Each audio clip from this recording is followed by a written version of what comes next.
अच्छा, मैंने बताया था you have positive and negative ions, ठीक है? Positive ions attract negative ions and so on. So there's lots of positive and negative ions attracting each other, so that forms a giant ionic lattice. और फिर बताया था कि they've got high melting and boiling points. क्यों? क्योंकि there's strong attraction between positive and negative ions. और और मैंने कहा था कि in most cases like NaCl, table salt, concrete, ceramics, tiles, uh, they all have a certain element of I mean their bonding is kind of ionic, ठीक है? और उसमें मैंने एक्सप्लेन किया था कि ceramics are like substances which are extremely strong. तो उसमें मैंने बताया था कि magnesium oxide is an ionic compound that happens to be extremely strong.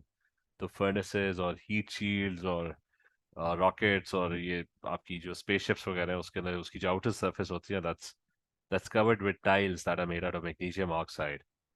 और aluminium oxide का बताया था कि they used in electrical appliances. So I told you कि ionic compounds can be extremely strong.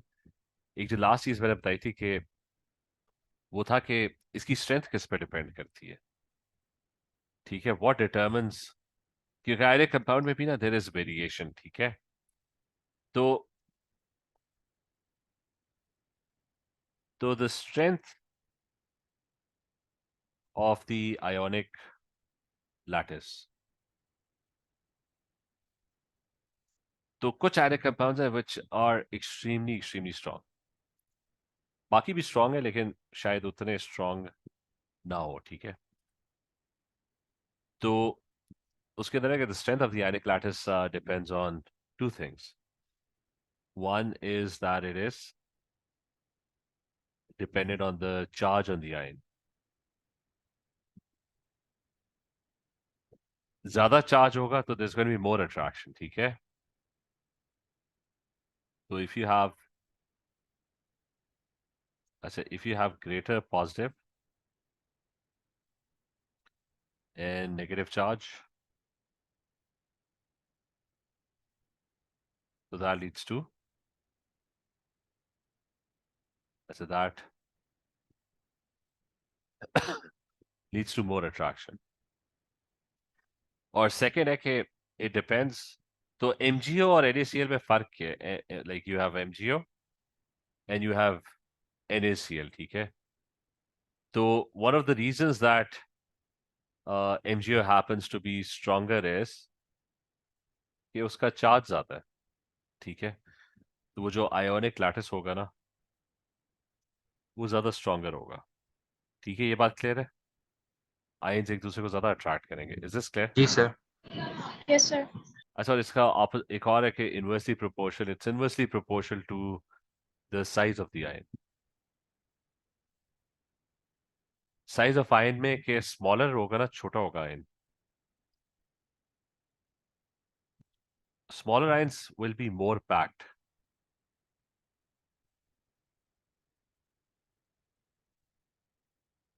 बड़े एटम्स होंगे ना वो एक दूसरे मतलब उनको आप इतने अच्छे तरीके से पैक नहीं कर सकते. So the smaller the ion, they will be more packed together, which would mean that they would be closer to each other, ठीक है? So hence that would also lead to more attraction. तो basic summary ये कि greater charge and smaller the ion, it's going to be a stronger ionic lattice, ठीक है? तो ये कभी बार वो पूछ भी लेते हैं कि MgO क्यों ज्यादा स्ट्रांग है, और साइज ऑफ द आयन जो है ना वो तो आप उसके शेल्स काउंट करके पता लगा सकते हो, ठीक है? मतलब for example MgO is also smaller in size. Cl के 3 शेल्स होते हैं, Cl has 3 shells while oxygen only has 2 shells, ठीक है? तो इस केस में ऑल्दो दोनों का जो लैटिस होगा ना that would be very similar to this, ठीक है? एक्सेप्ट फॉर द फैक्ट कि वो जो आयन में +2 और -2 का चार्ज होगा, और plus it's going to be smaller in size. If it's smaller in size तो that would also lead to more attraction, ठीक है? तो ये बात क्लियर है? जी सर. Yes. अच्छा, एक और चीज है इसके बारे में और प्रॉपर्टीज, ठीक है? पार्ट सी इसका, ठीक है? दैट इज कि आयोनिक कंपाउंड्स जो होते हैं ना they are brittle.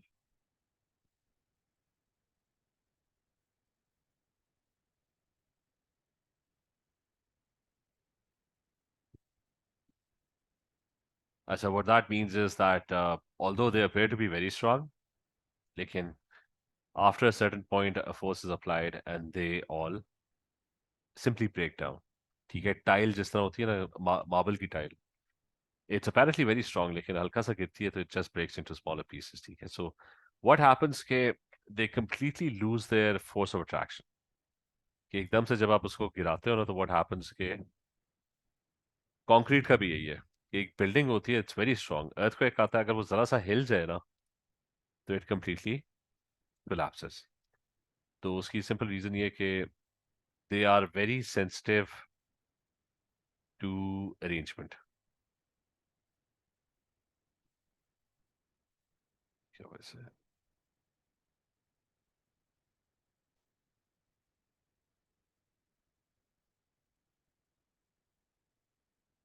One second.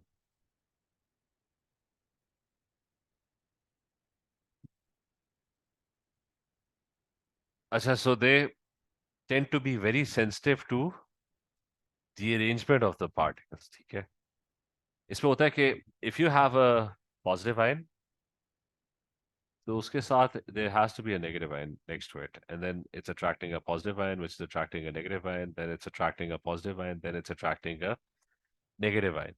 Now, when you apply a force beyond a certain point, तो ये जो arrangement है, that arrangement gets disturbed, and if it gets disturbed even slightly,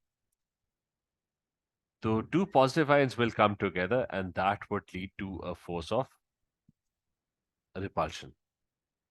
ठीक है, so which is why they tend to be very brittle, कि they crack easily.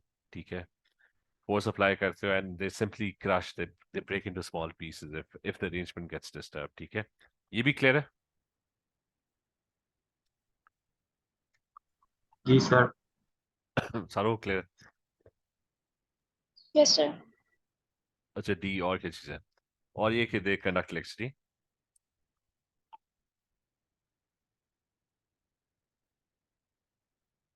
अच्छा, they conduct electricity when they are molten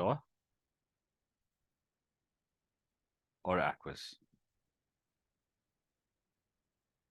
Electricity क्या होती है? Electricity is the movement of charged particles. ठीक है, or with charges.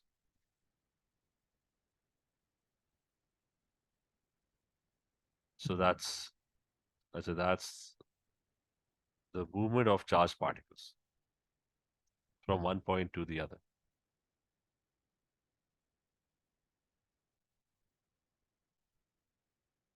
अब उसमें ये होता है कि मोल्टन स्टेट में और aqueous state में, ionic compounds, molten state or aqueous state, the ions can freely move around.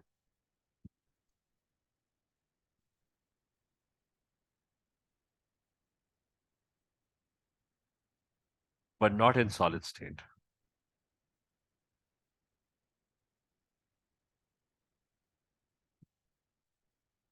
As a solid state where the ions are stuck in their place, they can't move. The solid state where they're not going to conduct electricity, और ये भी याद रखना कि it's जब भी आप इसको लिखोगे ना कि वो इलेक्ट्रिसिटी क्यों कंडक्ट करता है, तो you're going to write कि it's due to free moving ions.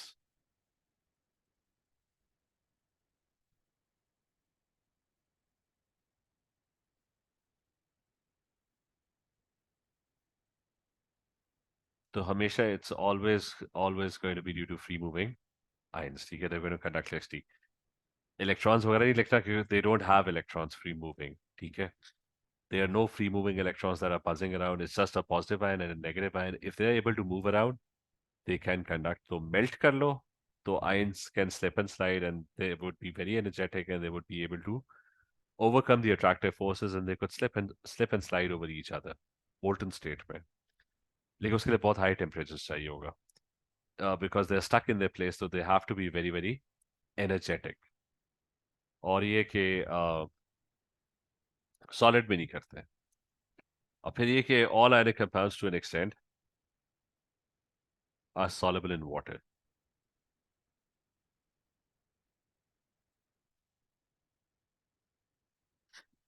ठीक है, so they all tend to be soluble in water but to different varying extents.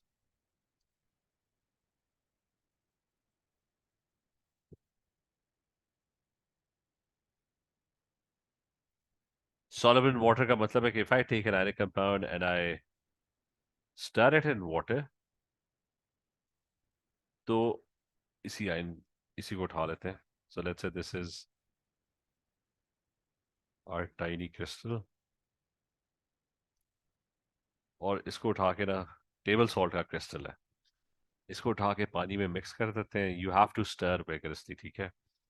तो what's going to happen is that the ions will all get scattered. तो ये सारे ions पानी में,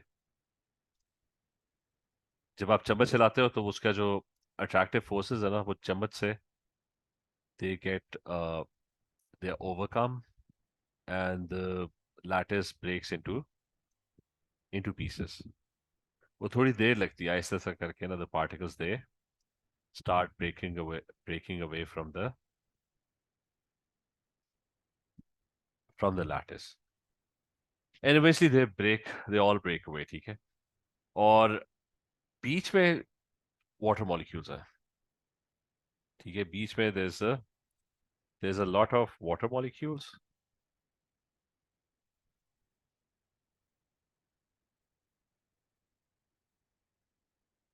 तो ये सारे,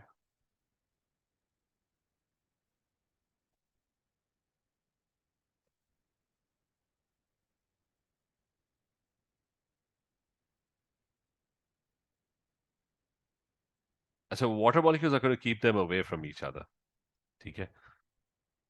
They're going to come in the way, so they're all going to dissolve, or when they dissolve they just remain dissolved, ठीक है. But to varying extent का मतलब है कि किसी भी आयनिक कंपाउंड को आप चम्मच से हिलाओगे ना, तो सारा डिसॉल्व वो नहीं करेगा, शायद थोड़ा सा करे, लेकिन थोड़ा बहुत कर जाएगा. अच्छा, वेरिंग एक्सटेंट क्यों? क्योंकि स्ट्रॉन्गर लैटिसेस जो है ना, they are difficult to dissolve.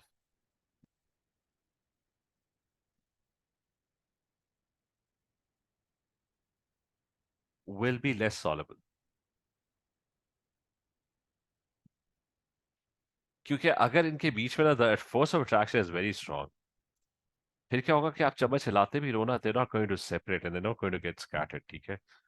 तो जितना स्ट्रांग होगा ना, जैसा मार्बल है या कंक्रीट है, उसको पानी में जितना मर्जी ट्राई कर लो, बहुत कम डिसॉल्व करेगा, ऑलमोस्ट नेग्लिजिबल, ठीक है. It's going to dissolve very very less. तो जितना स्ट्रांग होगा उतना कम सॉलेबल होगा, ठीक है. तो उतना वो डिसॉल्व नहीं करेगा, ठीक है. और जितना वीक होगा ना, तो जैसा एमजीओ ने ये जो एमजीओ है ना, इससे तो डिसॉल्व नहीं करना, क्योंकि इसके आयंस आपस में बहुत स्ट्रांगली जुड़े हुए हैं. But NaCl will dissolve easily because positive one and negative one, they don't attract each other that strongly, ठीक है. ये बात क्लियर है? जी सर. और इसमें हमने वो एक सॉलिबिलिटी पूरा टेबल हमने किया था, वो हम बाद में फिर लेंगे उसको. ये खैर आयनिक कंपाउंड्स की ना प्रॉपर्टीज होगी हैं सारी, ठीक है. they've got high melting, और यही पूछेंगे वो. they've got high melting and boiling points. Wording याद रखना, ठीक है, कि क्या वर्ड कैसा एक्सप्लेन करना है, ठीक है. Strength of the lattice, brittle होते हैं, they conduct electricity and they tend to be soluble to some extent, ठीक है, और to varying extent. तो वापस उस पर आ जाते हैं कि, अच्छा वापस इस पे आ जाते हैं. यहाँ तक तो क्लियर है ना सारों को, राइट? जी सर. अच्छा, वापस इस पे आ जाते हैं dotted cross diagrams, because that's the first thing they going to ask you. तो ये याद रखना कि इस वाले ने मेटल्स ने they going to lose the outer shell electrons, non metals are going to gain the outer shell electrons, ठीक है. और they're eventually going to get, both of them are going to get complete octets, ठीक है. तो उसकी practice कर लेते हैं, just making dot and cross diagrams. Abhi filhal we're going to draw all the shells. Sometimes in the question they just ask for the outer shell, ठीक है. तो dot and cross diagrams.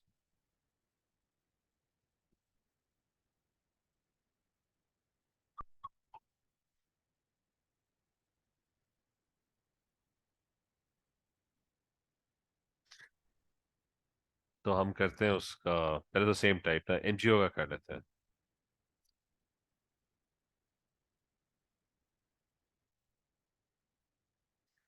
अच्छा, एमजीएनओ, ये मैंने तो एटम ड्रॉ किया था पहले, कहाँ गया? जी।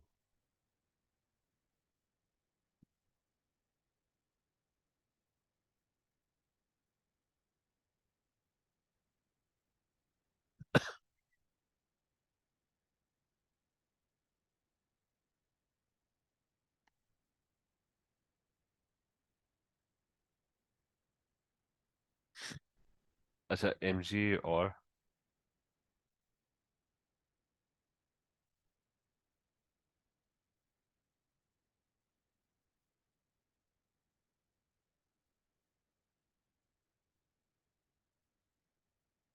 मैं एक दफा सही कर लूँ।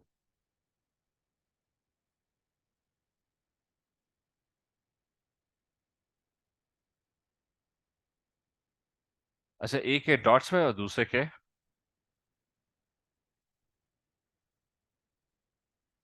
क्रॉसेस में।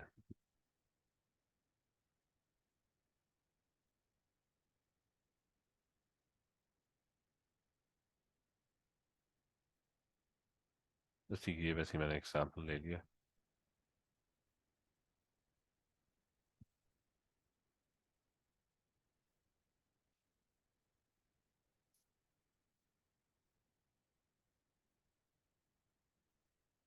अच्छा, both of them, एमजी के ना 12 है और ऑक्सीजन के 8 इलेक्ट्रॉन्स है। ठीक है, न्यूक्लियस में बस एमजी लिख देता हूँ, सारा ड्रॉ करने की जरूरत नहीं। MG is going be 2 8 10, 8 in the second shell, and there's going to be 2 in the last shell. Oxygen, on the other hand, will be 2n6।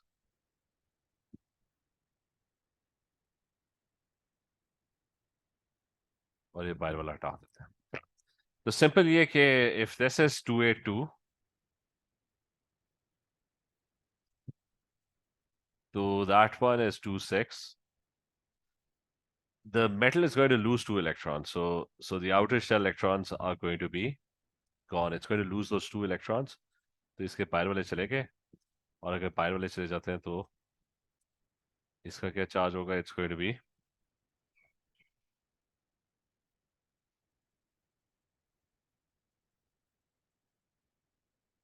अच्छा, it's going to be +2 because it has lost 2 electrons. और oxygen वही 2 electrons gain कर लेगा। तो आपने उनका जो symbol है वो एग्जैक्टली exactly वही रखना है। तो उसका चार्ज जो होगा that's going to be -2, and that's it. ठीक है, ये आपका, मुझे बस 1 मिनट देना जरा।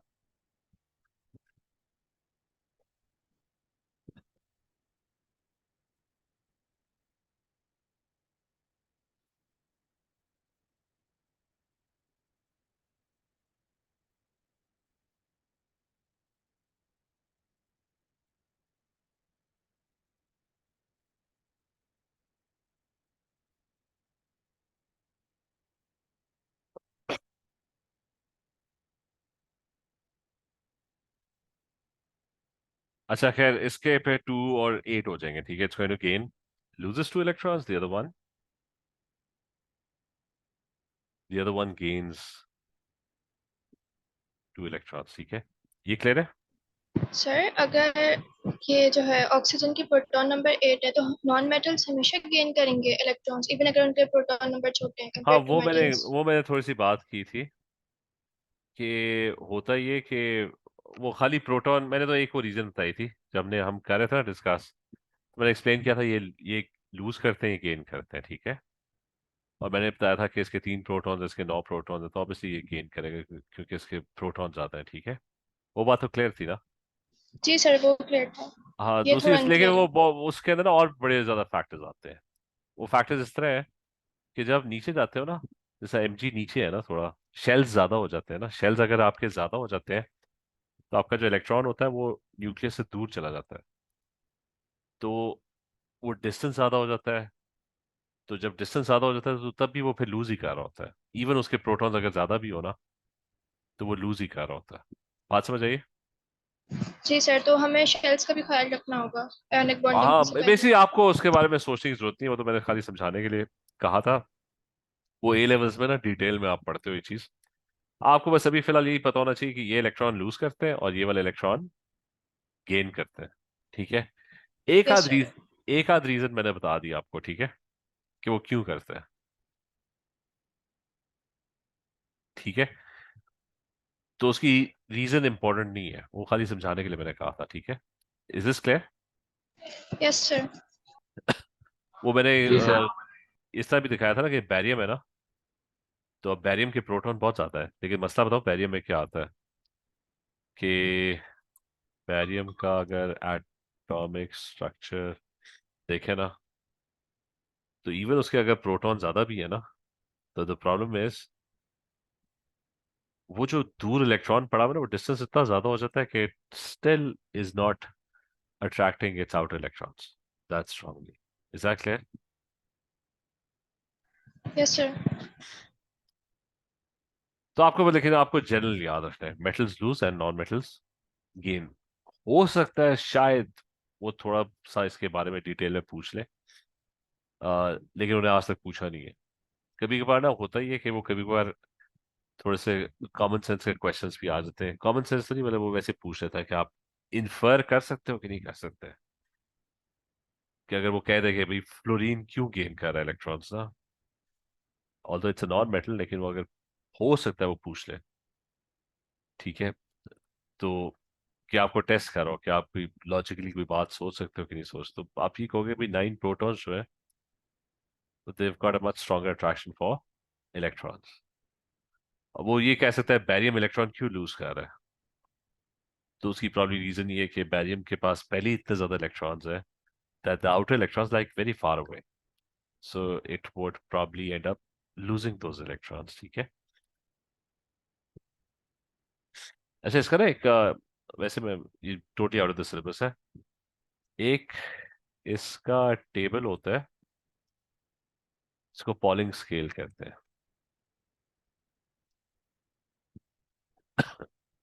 अच्छा, वो टेबल जो है ना, अगर तो ये टेबल सामने ही है। अच्छा, रिमेंबर ये सिलेबस का पार्ट नहीं है वैसे, मैं एक्सप्लेन, वो एग्जैक्ट वैल्यूज बताता है कौन किसको इलेक्ट्रॉन गेन करने का शौक है, किसको इलेक्ट्रॉन लूज करने का शौक है। ऐसा ये टेबल है ना, साइज की छोटा हो। चलो ये कर लेते। अच्छा, वो टेबल एग्जैक्ट वैल्यूज बताता है। जो जितना रेड है ना, जैसे 3 पॉइंट, उसको इलेक्ट्रॉन गेन करने का बहुत शौक है। जो जितना येलो है ना, उसको इलेक्ट्रॉन वो लूज कर रहा होता है। ठीक है। तो रिमेंबर वो जो मैंने मेटल और नॉन मेटल में जो लाइन ड्रॉ की हुई है ना, वो भी कोई स्ट्रिक्ट लाइन नहीं है असल में। अभी हम चीजें सिंपल रख रहे हैं। हमने तो यूं एक सिंपल लाइन ड्रॉ कर दिया कि ये वाले जो है metals gain, non metals gain करना चाहते हैं, वो लूज करना चाहते हैं। लेकिन फिर इसके पीछे बहुत ज्यादा डिटेल है। ठीक है। Which is not important at the moment. ठीक है। चलो आगे चले, ये दुआ क्लियर है। Yes sir. अच्छा, सेकंड कर लेते हैं। What if they don't like to gain and lose electrons equally? तो कर लेते हैं मैग्नीशियम और नाइट्रोजन। ठीक है। मैं सिर्फ उनके एटॉमिक नंबर, वो किधर गया मेरा एटम, ये। अच्छा, मैग्नीशियम एंड नाइट्रोजन।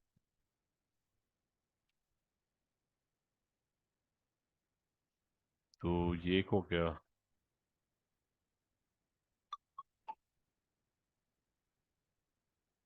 अच्छा, इसमें यह कि magnesium is going to be, ये मैग्नीशियम है 2 8 और वापस 2। Nitrogen is going to be 2 और 7 है तो 5 होगा, यानी उसका ये तीसरा शेल तो है ही।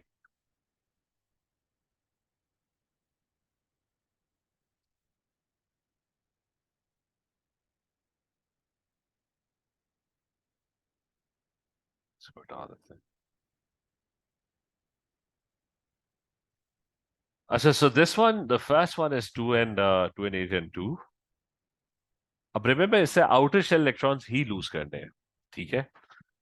कभी भी मेटल के ना सिर्फ बाहर वाले लूज होंगे, अंदर वाले वो पकड़ के बैठा हुआ है, ठीक है, उस वो लूज नहीं करेगा, so it's only going to lose 2 electrons while nitrogen over here is 2 and 5.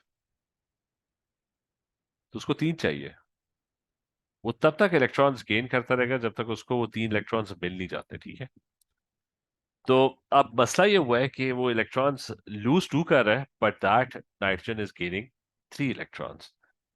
तो अब एक मसला ये है कि इलेक्ट्रॉन्स बराबर ही नहीं है। अब इसमें आप करोगे ये कि मैग्नीशियम ने तो 2 इलेक्ट्रॉन्स लूज करने हैं, वो आप उसको 2 इलेक्ट्रॉन्स लूज करवा दो, ठीक है। उससे ज्यादा उसने लूज करने नहीं है।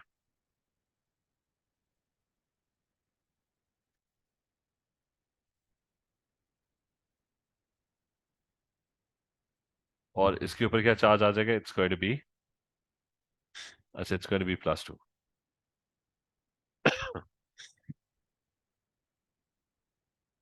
अच्छा, नाइट्रोजन ने गेन 3 करने हैं। अब वो 3 आप उसको गेन करवा दो। वो कहां से आ रहे हैं वो हम बाद में देखेंगे। उसने लेकिन 3 ही गेन करने हैं, ठीक है।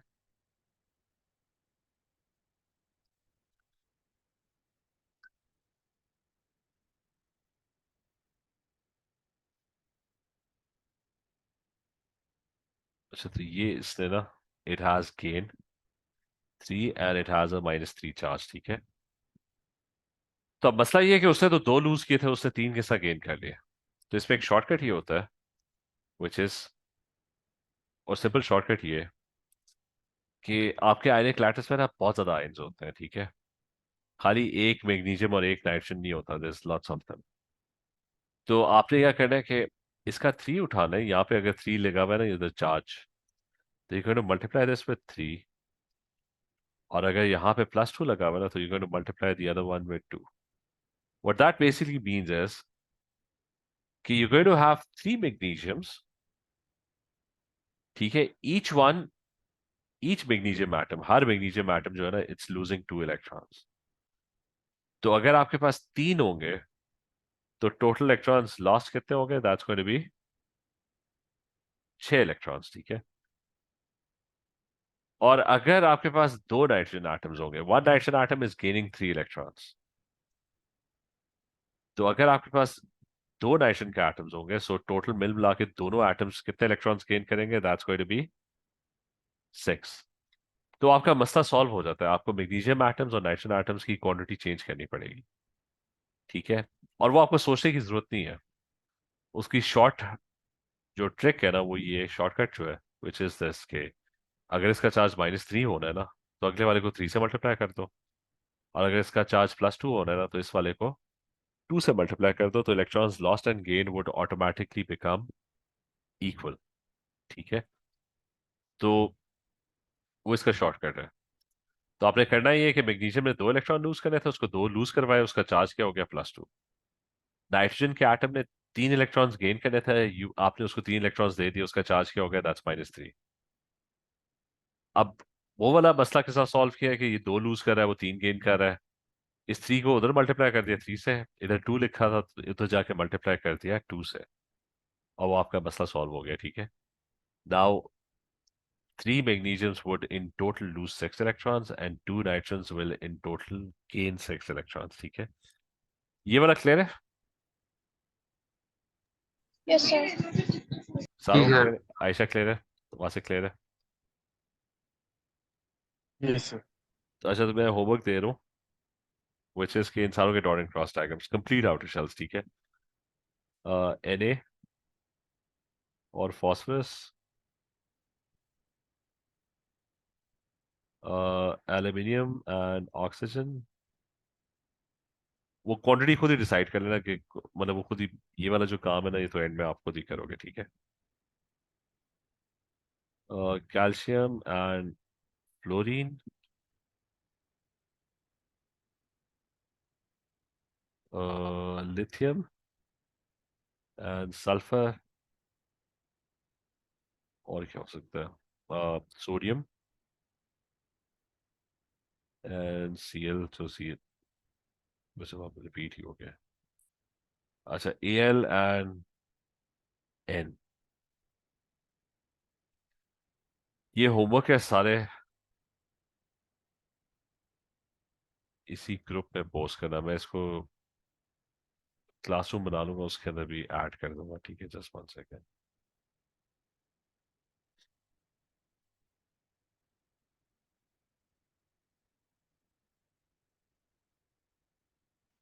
चलिए, ये मैं भेज रहा हूँ, ठीक है, ग्रुप पे। Okay then everyone. Okay sir, अल्लाह हाफिज। सर, अल्लाह हाफिज। अल्लाह हाफिज।